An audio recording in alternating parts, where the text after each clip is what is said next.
enjoyed the long day. It's the last lap. I only had one brief for this last session. That was keep it short.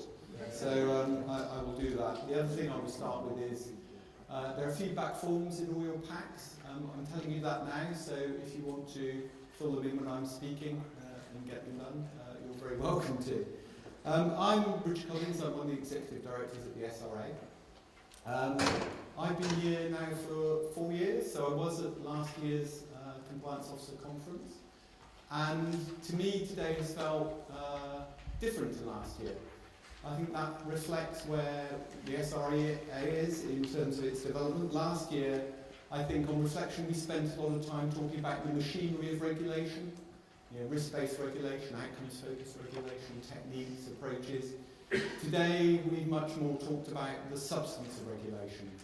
And I think that change in tone and dialogue started with the publication of the policy statement in May, which Paul's referred to, where we talked very clearly about the purpose of our regulation.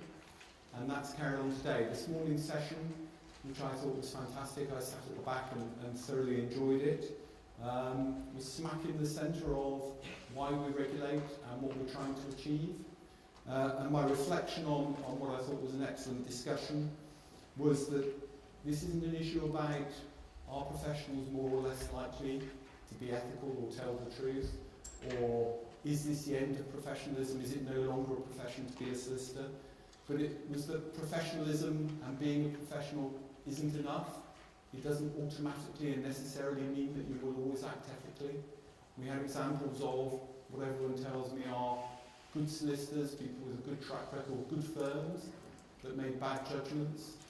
And ethics, like other aspects of being a professional lawyer, is something that has to be worked at.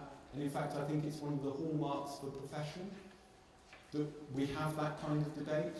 I think it's a hallmark of a profession that people constantly question and challenge and ask, are there lessons here that we can learn from to improve from the future?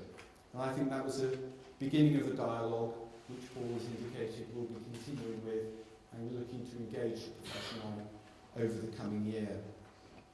And I think it's also been a debate about substance because in the workshops this afternoon, not only have we built on that discussion about professionalism and ethics, but we've talked about proportionate regulation, how can we be more proportionate in our approach, and also how can we continue to evolve and change the way we regulate, to liberalise the market, to get out of the way of lawyers practising in the way they want to practice in terms of their own development and in terms of meeting their clients' needs. And just in terms, I know not all of you will have had the opportunity to get to all of the sessions this afternoon, but just some of the key highlights that came out.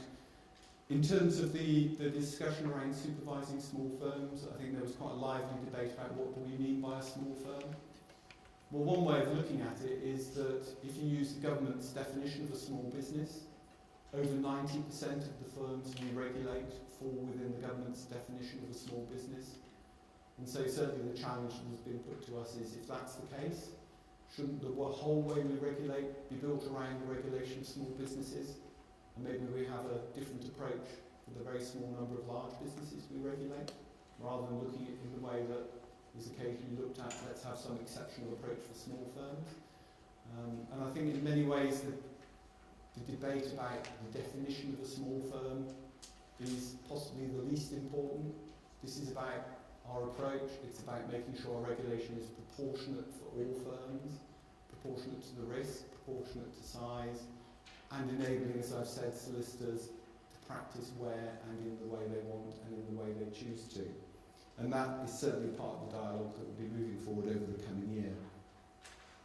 The sessions on equality and diversity, which I ran, I thought were fascinating. We heard from Victoria Davey about the work her firm's been doing to enable apprentices to enter the legal services market, an initiative they started in 2011, and in many ways our regulation, our approach to training and entry into the profession is only now catching up with some ideas and approaches that the profession itself has generated, and our Training for Tomorrow approach and our own development and work on apprenticeships is catching up with some of those initiatives.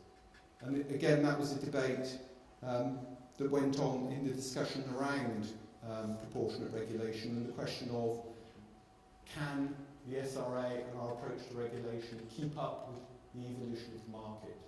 It was something also that was echoed in the debate around multidisciplinary practices and the separate business law. That this is a very, very fast evolving market, and we have to ensure that our regulation, our regulatory approach keeps up with that, so it doesn't become a barrier to the way in which you will want to practice and you will want to develop your businesses. So I think it's been a fascinating session. As I said at the beginning, I think it's been a step change in the nature of the debate, and certainly one of the big themes for us in the coming year will be about how we can continue that debate, how we can continue to engage more closely with the review and all of the firms we regulate. And we're certainly looking forward to that debate, and we will work very hard over the coming year to make that debate interesting, engaging, and to handle it in a way that works for you all. And I'd hope that many of you can be back here next year to carry on that debate and learn from what we've learned through our engagement with you over the year.